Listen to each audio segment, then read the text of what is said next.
السلام علیکم ورحمۃ اللہ وبرکاتہ۔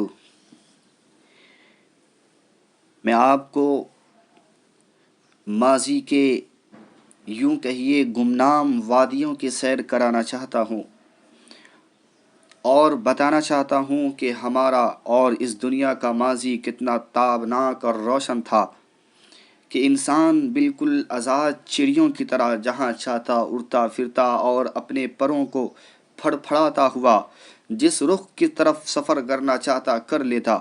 لیکن آج میری نگاہیں انسانوں کی بلندی اور اس دنیا کی پرواز کو محدود کر دیا گیا۔ یہ قرون ماضیہ کی برکتیں تھیں کہ ایک پرشوق سیاح، ایک حوصلہ بدوش طالب علم، ایک مؤرخ یا محقق، ایک شہید جستجو، فقیہ اور محدث اپنے اپنے ذوق کی تسکین کے خاطر دنیا کے ایک کونے سے دوسرے کونے تک پہنچ جاتا تھا۔ جس ملک میں جتنے دنوں چاہتا رہتا تھا، کسی بات کی کوئی پابندی نہ تھی۔ اس طرح کے کام کے لیے حدود و تغیر کا کوئی مسئلہ نہ تھا۔ قومیت، جنسیت، رنگ و نسل، عصبیت، اقلیت و اکثریت، پاسپورٹ، ویزا، شناختی کارڈ، سیکورٹی چیکنگ، آمد و رفت، دخول و خروج کی ریکارڈنگ وغیرہ کے جھگڑے نہیں تھے۔ ایک مسافر ہر ملک ماست کے ملک خدائے ماست کے خوشگوار احساس بلکہ مبارک یقین کے ساتھ جہاں چاہے چلا جاتا تھا، اور اس کے سامنے دنیا کے کسی ملک میں جانے کے لیے کوئی رکاوٹ نہ تھی۔ انسان کی شناخت اور اس پر اعتماد اس کے چہرے مہرے اور اس کی شکل و صورت اور اس کے خد و خال سے کی جاتی تھی۔ کاغذی دستاویزات کے ذریعے اس کے انسان ہونے یا پھر شیطان ہونے کا فیصلہ نہیں کیا جاتا تھا، اور آگ کی روشنی میں یہ طے نہیں کیا جاتا تھا کہ وہ کرۂ ارض کا باشندہ ہے یا افلاک کے خاک سے تازہ بتازہ وارد ہوا ہے، نیز یہ کہ انسان ہے یا کوئی اور خلائی، فضائی، بحری یا بری مخلوق۔ چنانچہ اگر کاغذات میں کسی طرح کا ادنیٰ سا ابہام ہو یا متعلقہ بدنیت یا بدخلق ارباب حل و عقد کی طرف سے ابہام پیدا کر لیا جائے تو ایسی صورت میں تادم ازالہ ابہام حامل کاغذات کو بین مخلوق سمجھا جاتا ہے، بلکہ بعض دفعہ بطور احتیاط بے زبان چوپایا یا دو پایا جانور ہی باور کر لیا جاتا ہے، اور اس کے ساتھ خدا کی اسی مظلوم مخلوق سا معاملہ روا رکھا جاتا ہے۔ دنیا کا مشہور ترین اور مشہور مسلم سیاح ابن بطوطہ، جس کو آپ لوگ اچھی طریقے سے جانتے ہیں، ان کا اصل نام محمد بن عبداللہ تھا۔ ان کی پیدائش 1303 میں ہوئی اور ان کی وفات 1377 عیسوی میں واقع ہوئی۔ یہ مراکش جو مغرب کے اندر پڑتا ہے، عربک ملک ہے، ایک شہر طنجہ سے اٹھتا ہے اور پوری دنیا کے گوشے گوشے کی خاک چھان ڈالتا ہے۔ اس نے 29 سال تک سیاحی کی، 3 بڑے سفر کیے اور اپنے وقت کی معلوم دنیا کے کسی بھی قابل ذکر علاقے کو دیکھے بغیر نہیں چھوڑا۔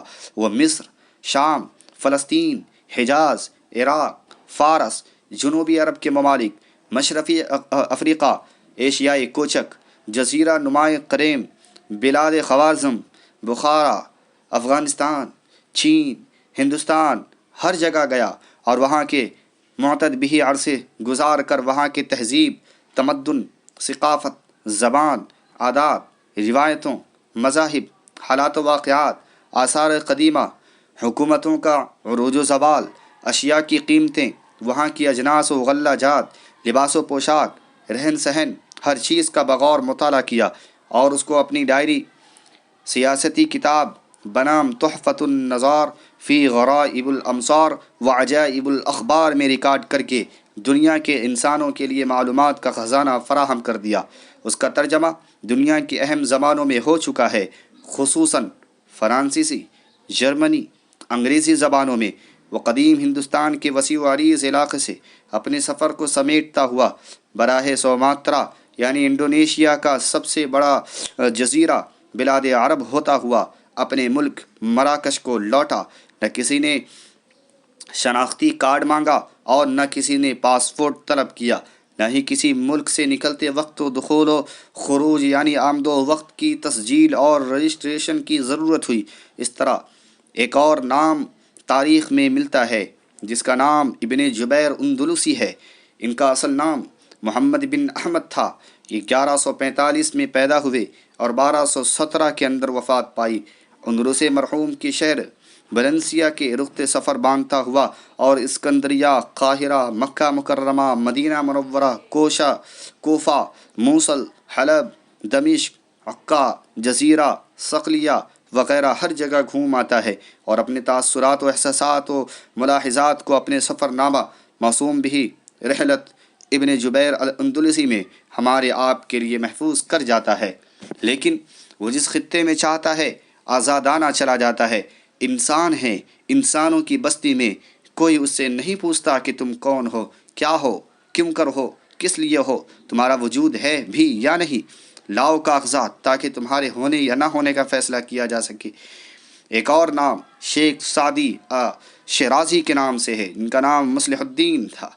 1192 کی پیدائش ہے اور 1291 کی وفات ہے، جو ہمارے مدارس عربیہ کی جانی پہچانی بابرکت و مقدس شخصیت ہے، جن کی کتابیں گلستاں و بوستاں دنیا کے علم و حکمت کی مشہور ترین کتابوں میں سے 2 کتابیں ہیں۔ ایک عرصے تک ہماری نصاب کا جزو لا ینفک رہی ہے۔ جنوب مغربی ایران کے شہر شیراز کی خاک سے پیدا ہوتے ہیں اور علم و عمل کی سپاہ گیری، عقل و خیرت کی لشکر کشی اور عشق و محبت کی آتش بازی میں یگانہ بننے کے بعد ملکوں کی سیاحی کرتے رہیں۔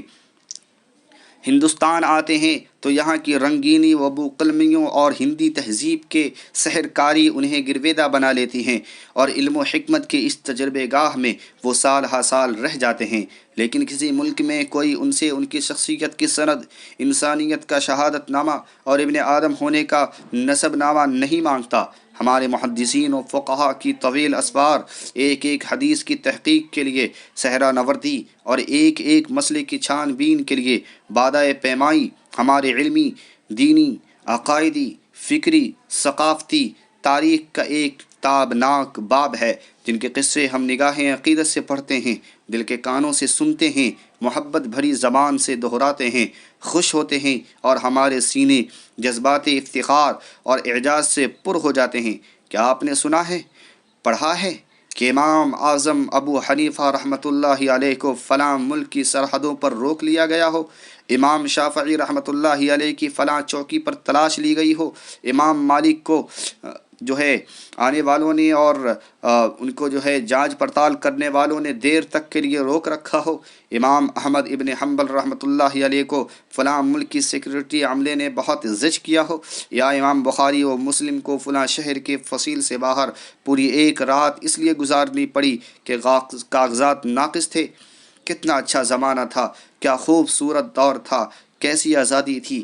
آزادی کے کسی نعرے کے بغیر انسانوں کی انسانیت کا گریباں و دامن کس درجہ محفوظ تھے۔ یاد ماضی عذاب ہے یا رب، یاد ماضی عذاب ہے یا رب۔